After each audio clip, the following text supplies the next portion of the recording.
নিজেদেরকে নিজেরা ধন্যবাদ করছি। আমাদের সংগঠনের পক্ষ থেকে আপনাদেরকে অভিনন্দন জানাচ্ছি। বিশেষ করে আজকে যারা উপস্থিত হয়েছে আপনারা প্রত্যেকে এক একটা রাজনৈতিক দলের চেয়ারম্যান অথবা মহাসচিব মহোদয় উপস্থিত হয়েছেন, সভাপতি অথবা সাধারণ সম্পাদক মহোদয় উপস্থিত হয়েছেন।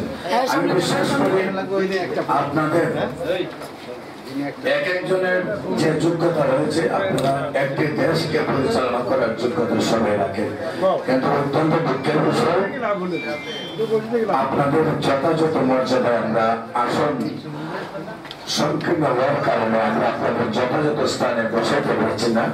সেই জন্য আপনাদের কাছে ক্ষমা পাই। আপনারা প্রত্যেকে এখানে প্রধানত দেওয়ার যোগ্যতা রাখেন। আপনারা এখানে সবাই একটি প্রোগ্রামকে আয়োজন করে আপনারা সমাপ্ত করার সময় করে থাকেন। বিশেষ করে আমরা আপনাদের যে যথাযথ মর্যাদা দিতে পারি নাই, সেই জন্য আমাদের পক্ষ থেকে আপনাদেরকে দুঃখ প্রকাশ করছি। পাশাপাশি আজকের সংলাপ মূলত জাতীয় সংসদের নির্বাচনে কিভাবে সুস্থ সুন্দরভাবে নির্বাচন করে এদেশের জনগণের ভোটের অধিকার ফিরিয়ে দেওয়া যায়, এটি আমাদের মূল উদ্দেশ্য।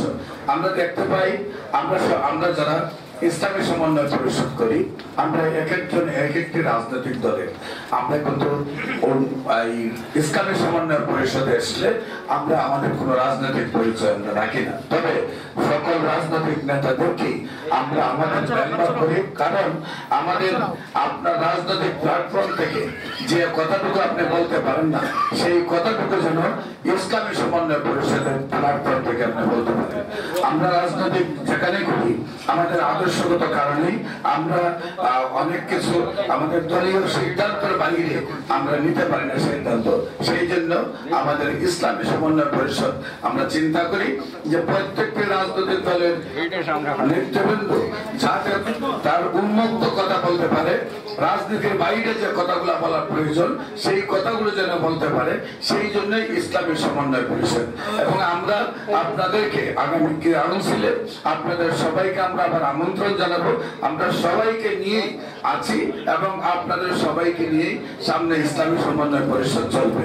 তবে আজকে যে বিষয়টা আপনারা দেখছেন, নবাব সিরাজউদ্দৌলার আমল থেকে এই পর্যন্ত আমরা যতই রক্ত দিয়েছি, যতই দেশকে সংস্কার করতে চেয়েছি, যতই মনে করেছি আমার রক্তের বিনিময়ে এই দেশে শান্তি প্রতিষ্ঠা হোক, কিন্তু শান্তি প্রতিষ্ঠার নামে শুধু আমরা ষড়যন্ত্রে লিপ্ত হয়েছি। আমরা শুধু মীর জাফরদেরকে দেখেছি, আমরা মারামারি, কাটাকাটি, হানাহানি, চুরি, ডাকাতি, রাহাজারি, খুন খারাপি, নারী নির্যাতন, নারী হত্যা এই সমাজ থেকে আমরা বিলুপ্ত করতে চেয়েছি। কিন্তু দিন তো দিন নারী নির্যাতন, নারী হত্যা, মারামারি, কাটাকাটি, হানাহানি, চুরি, ডাকাতি, রাহাজারি, খুন খারাপি শুধু দিন তো দিন বেড়েই চলেছে। আজকেও আমরা যে এই নতুন করে দেশ স্বাধীন করার পরেও আজকে আমরা দেখতে পাচ্ছি বর্তমানেও একটি ষড়যন্ত্র কয়েকটি দল শুধু তারাই মিটিং করে, তারাই শুধু যোগাযোগ করে সরকারের সাথে। এই দেশে যে আরো 300 রাজনৈতিক সংগঠন আছে তাদের কথা কিন্তু তাদের মনে নেই। আমরা চাই এই সরকার সামনের নির্বাচনে যে